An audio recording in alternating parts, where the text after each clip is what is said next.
तरज तैया मेहरारू का आगे देखा मेहरारू का तरज पर हमारा याद आ गई जब तिलक चढ़ावे लोग जालन तो वो घरे गीत मेहरारू के गावे लेकिन कैसे मास्टर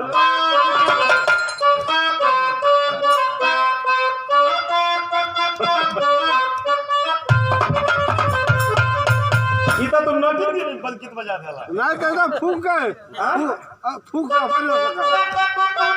रुका रुका रुका वो गावे लेकिन कि 3:30 बजे 3:30 बजे 3:30 बजे मुन्नी जरूर मिलना 3:30 बजे जरूर मिलना 3:30 बजे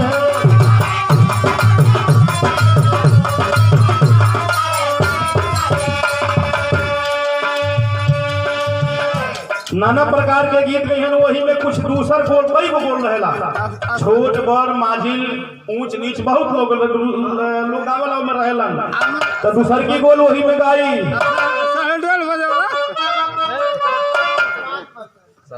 कि तनी खाला तिल कहरू साले तब जई तनी खाला तिल कहरू साले तब जई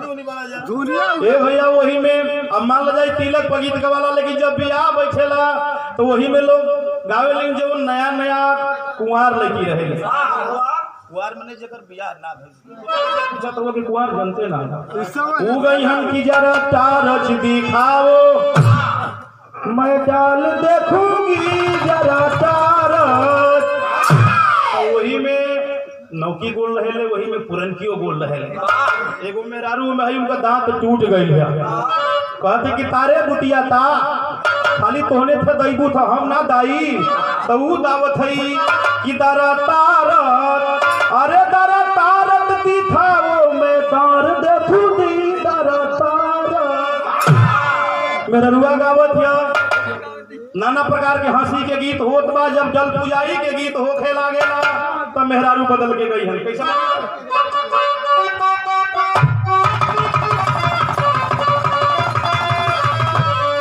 टीका वाले अइला भासुर डिबिया में मुनि हो जब ले ना देखई बत गाड़ी देब चुनी हो रंग बिरंग के गीत गावत है हऊ देखावो हऊ देखावो हऊ देखावो आप लोगन के याद हुई कि अप्रैल के मई के महीना में ज्यादा शादी विवाह होला पहला बात तो बड़ा दुर्गत रहे लेकिन अब तो जनरेटर हो जाता मारकरी हो जाता बड़े बड़े फर्राटा पंखा हो जाता फर्राटा पंखा लागल बा एक और बेटा पक्ष के लोग बैठल हवन बर पक्ष एक और कन्या पक्ष के लड़की पक्ष के लोग बैठल हवन अंतर इतने बा कि बेटा पक्ष वाला बाबा जी धोती कुर्ता पहन ले कन्या पक्ष वाला बाबा जी जीन्स पहनले रहलन ऊपर हो का कहल जाता टी शर्ट पहनले रहलन तो एक पत्ती बढ़ा के हां बढ़ जाई बढ़ तो जी के पानी डाले के पड़ जाई ए भैया अब हमरो रविंद्र भैया कौशल मनावतिया धीरे धीरे ए भैया बेटा पक्ष वाला पंडित जी धोती कुर्ता बैठल हवन पहिर के सुमंगली पढ़त हवन अपन मंत्र पढ़त हवन माई के एगो कुंवार लड़की पकड़ लेबे गाना गावत ओकर निगाह गई बा बाबा जी के ऊपर फराठा पंखा आगे से लागल बा इतना तेज रहे उन्हीं से हाई स्पीड आवत उमे कम बेसी ना होई भाई यो साबे के बड़ा निमन काम करता तू तो मुड़ी तर लगा देबो त कोनो मोटरो खोल ले गई जंगियो खोल ले इतना आवाज बा वो पंखा चलत बा हवा आई आ जब हवा आई तो पंडित जी का धोती आगे से हट गई फर मारा तो हट गई वो माइक लेके गावत में कि टीका वाले अइला भासुर डिबिया में मुनि हो जब ले ना देखई बत गाड़ी देई बचुनी हो मेरे दोस्तों वो तो गा रही है लेकिन तब तक निवाह होकर गई बाबा जी की धोती के ऊपर जहाँ तीनों लोग अच्छा तो कैसे को हो दोनों ओर का लोग बैठल बा, दुल्हो बैठल बा, दुल्हनियो बैठल बा, बाराती बाराती के भी 10 गो 5 गो निमन निमन आदमी बैठल बा। सुन लो त्योरी वही में कलश जब के मैंने कहीं कलश शुरू कर दे गाना में कह देते तो कलश की पोथिया बाजा बाबा गईला भूलाई हो। अरे पोथिया बाजा बाबा गईला भूलाई, भीतर का सामान कैसे बाहर गईले आई।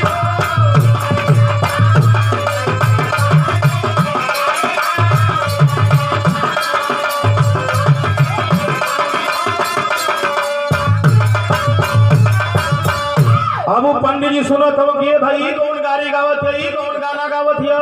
ऊ कलश करे महाराज नीचवा नीचवा तो जन कितबिया ले ले रहन नीचवा का झील बड़ा मोटहर रहे ओकरा के उलाट के देखा तबन कलश करे महाराज नीचवा नीचवा धन कालू इज्जत बचा गेलू मुगा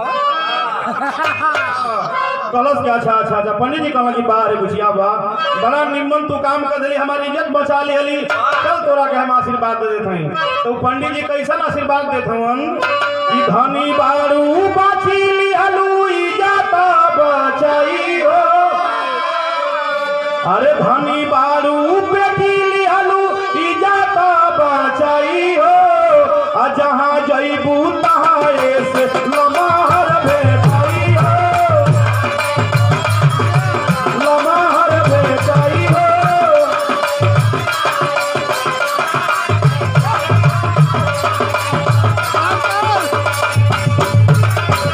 अच्छा है कि आप लोग गलत अर्थ मत लगे पंडित जी ना कहलो कि मन हऊ है ऊ कहलन कि दुखिया छोट में अल्ले तोरा के आशीर्वाद देतनी जब तोर बियाह होई तो तोरो से बड़ तोर मर्द मिली। ई त लाहौला के बा मेहरारू के गीत बा तरह तरह के हमारी गीत विधा में दिहल गेल मास्टर क्या करे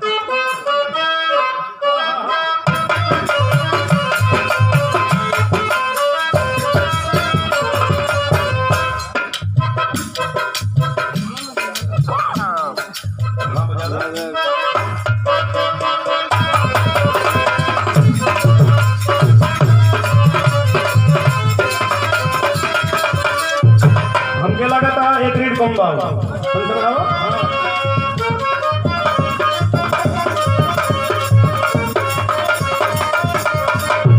तरल तो बा सुनील बाबा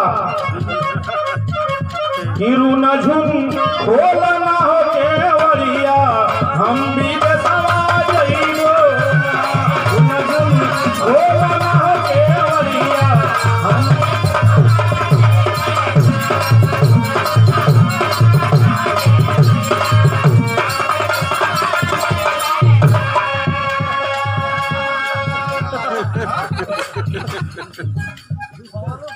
पवलू बिना अंतरदेशी लिफाफा मिला था कि मोबाइल पे फूल हो जाता है। 50 रुपया दिहलन अंतरदेशी लिफाफा को अब तो लइका बाद देखबो ना करियन से अंतरदेशी का है लिफाफा का है मोबाइल पे चुम्मा मांगा थमन सा। अब तो वीडियो कॉलिंग हो दिया उ नहाता है चाहे सोता था चाहे कौन तक वो करने बाबा अरे जमाना बारे हमार टेक्निकल युग अभी तू इतना अंतरदेशी मांगा था हुआ तरह के लाइन रहल लेकिन गोपाल गा रहा है मेन पॉइंट पर आप लोग आइए मंदिर में गा रहा है गोपाल बारे गोपाल आवाज कैसी है कि एक दिन गोपाल गावे गनावा एक दिन गोपाल गावे गनावा मनवा पागल भइले एक दिन गोपाल गावे गनावा।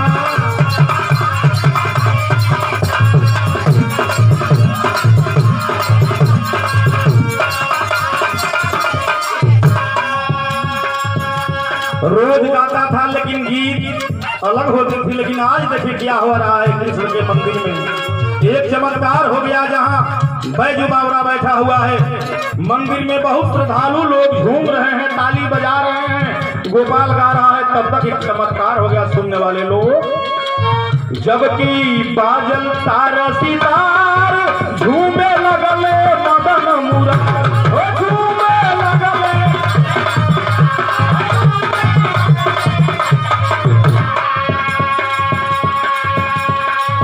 जबकि बाजल तार सितार झूमे लगले मदन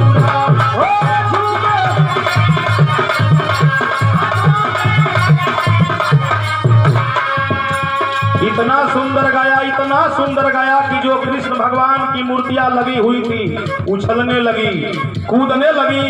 आज जब आवाज होने लागल मंदिर में, बैजू आंख को खोल देता है कि अरे ये तो भगवान स्वयं नाच रहे हैं। बारे भगवान, मेरा चेला तो हमसे भी बड़ा गवैया निकला। तो बैजू खोले मूड नया नवा, बैजू खोले मूड नया नवा, मनवा पागल भइले ना। बैजू खोले मूड नया नवा।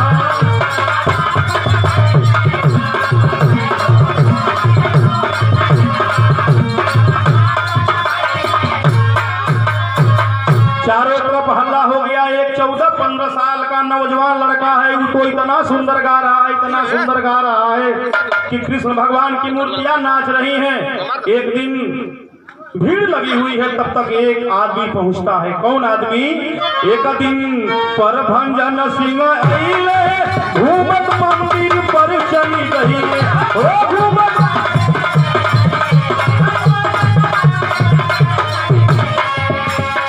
अंतर हो रहा है, मिला के आप लोग आइए। एक दिन परभंजन सिंह आइले, घूमत मंदिर पर चली गई।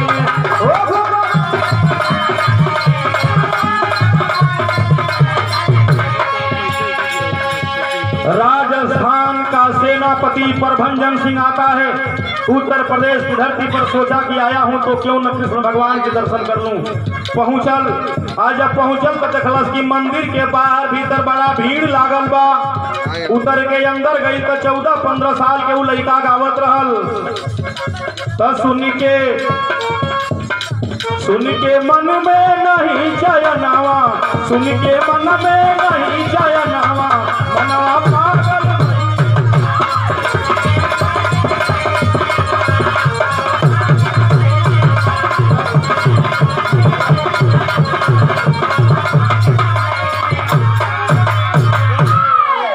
गाना जब खत्म हो जाता है, गोपाल लड़के को बुलाता है। परभंजन सिंह जो राजस्थान का सेनापति था, बेटा इधर आओ, तेरा क्या नाम है बेटा? कलश के हमारा नाम गोपाल। मतलब बेटा बहुत सुंदर गाते हो, कितना रुपया पाते हो? कहा कि खबरदार, रुपया की कभी नाम मत लेना। मैं बिना पैसे का गीत गाता हूं, हम गाते हैं, आप सुनते हैं, आप मतलब की बात कीजिए। डांट करके जो बोलता है गोपाल तो सेनापति नरम हो जाता है। कहता है गोपाल, रुपया पैसा नहीं पाते हो, इतना सुंदर गाते हो तो तुम चलो राजस्थान।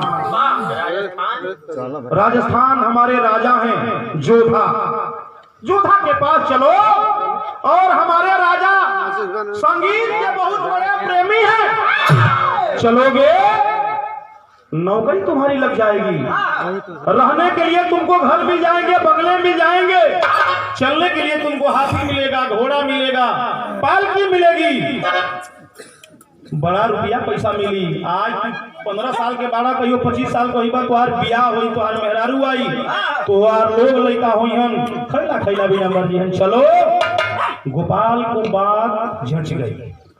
ये ठीक कह रहा है, ये बढ़िया कह रहा है, हमको चलना चाहिए। देखो कहावत कहला कि लोग परलोक दोनों नशा जाला कबो कबो, यही पर तो भाव दिल गई तरज के लाइन में मास्टर।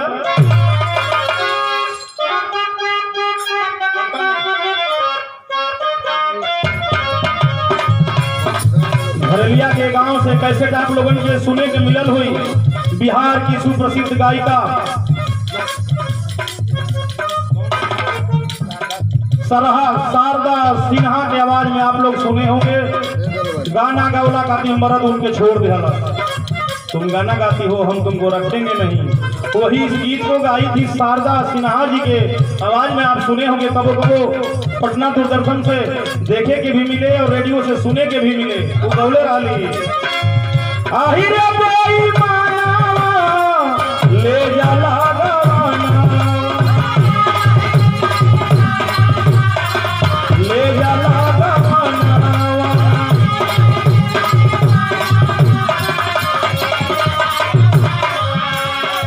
लेकिन छल गई, धोखा हो जाता है गोपाल के साथ। प्रभंजन सिंह अपने बातों में ले लिया और लेके करता क्या है, लालच में लोक पर लोक नसाइल बा, लालच में लोक पर लोक नसाइल बा, पागल गोपाल के बुझना बुझाइल बा।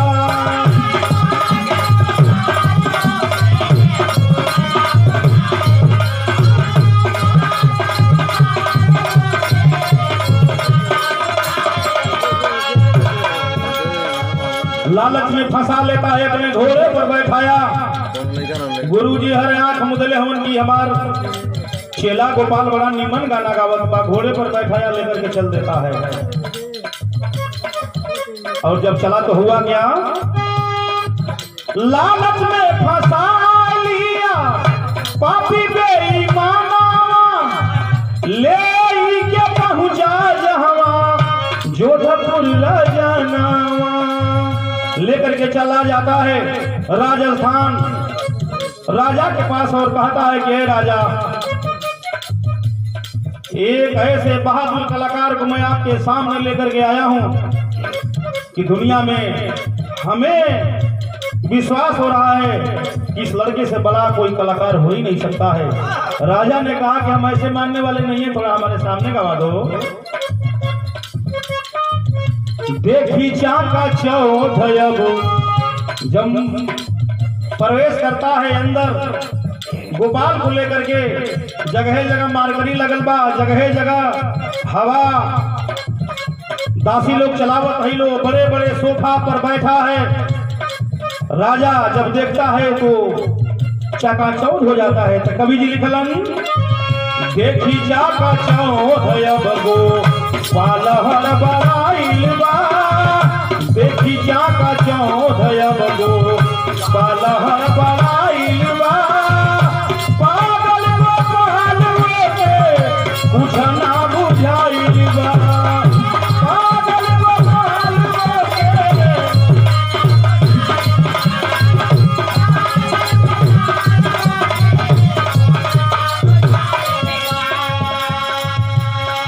लेकर के चला जाता है। राजा ने कहा कि अगर इतना ही सुंदर गाता है तो थोड़ा मेरे सामने गवा दो। हमारे भी इलाके में कलाकार हैं, मैं कलाकारों को बुला रहा हूं, जैसे बबन यादव जी पहुंचे हैं। हमको आप लोगों ने बुलाया है, मुकाबला हो रहा है, आप अपनी गा रहे हैं, हम अपनी गा रहे हैं, फैसला ये जनता जानती है कि कौन अच्छा गा रहा है। राजा ने कहा कि कलाकार हमारे भी इलाके में हैं, मैं कलाकारों को बुला दे रहा हूँ, एक तरफ वो गाएंगे, एक तरफ गोपाल गाएगा, जनता फैसला कर देगी कि कौन सुंदर गा रहा है। हाय हाय हाय, गोपाल गावे लगलन, तरह जाऊ मास्टर।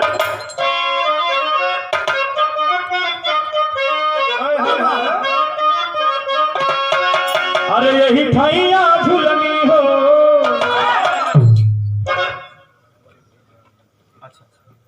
ये 100 रुपए का पुरस्कार आया है आपके बड़े भ्राता श्री परम सदैव हमारे गुरुजी भी हैं, आप श्री जनार्दन तिवारी जी के द्वारा आपके द्वारा ये प्रदान किया गया। बहुत बहुत अभिनंदन बा, स्वागत बा, वंदन बा। तो मास्टर चलते। अरे यही भैया झुलनी, नहीं चलता, मैंने हिसाब से बजा।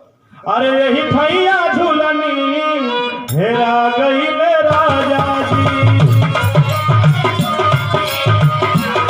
गई ले राजा जी।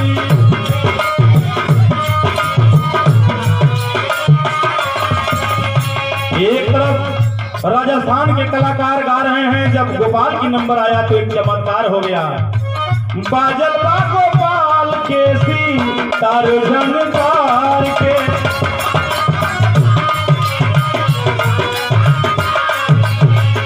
बाजल बा गोपाल के।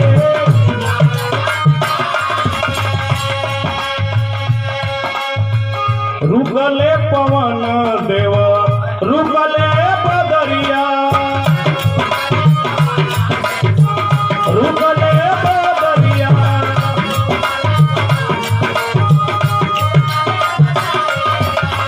अच्छा याद रहे, पढ़े लिखे लोग बैठे हैं, अगर 1 सेकेंड के लिए भी अगर हवा रुक जाए, धरती पर कोई जिंदा नहीं बचेगा। पवन देव ने कहा कि कोई मरे या जिंदा हो, मैं तो गोपाल की गीत सुनूंगा। बादल जो ने हर से वो हर जाता पार हो गई, हवा रुक गया और रुकी गई छत से गंगा माई के लहरिया, रुकी गई छत से गंगा।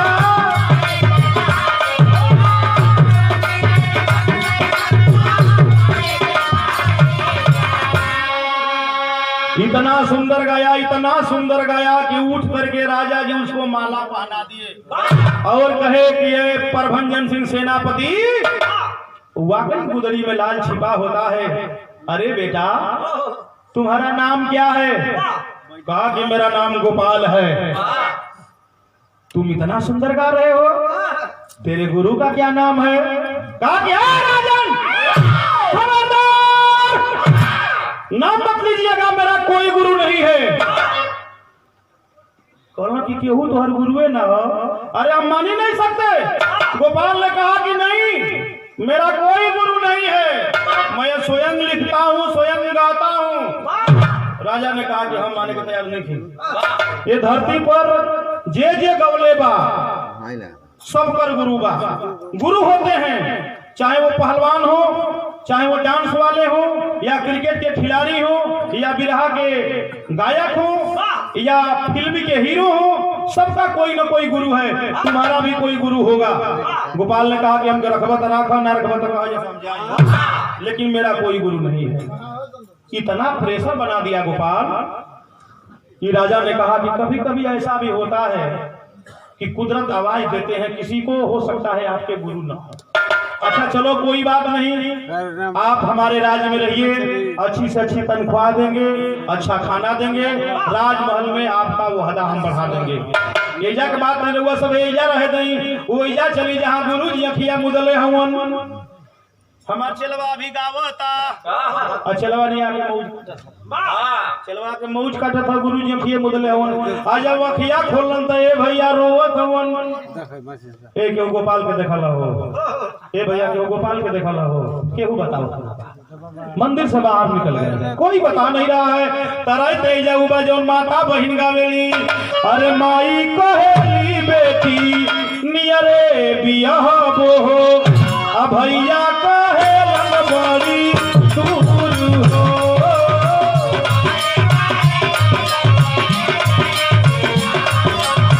भैया कहेलन बड़ी दूर हो।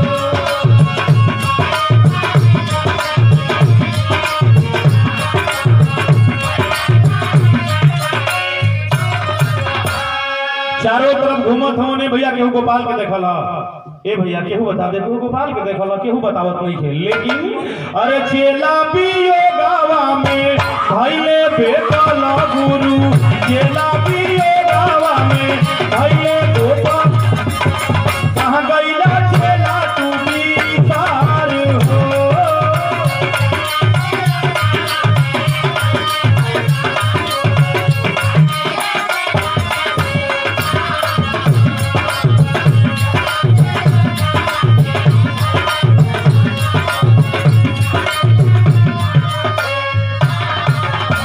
कई रोज बीत गया, कोई नहीं बता रहा है। एक हफ्ते बाद एक आदमी जानकारी देता है कि गेहूं बाटावल गईले जोधपुर सहरिया हो, गेहूं बाटावल गईले जोधपुर सहरिया हो, जोधारा जाके दारे पार हो। गेहूं बाटावल गईले जोधपुर सहरिया हो।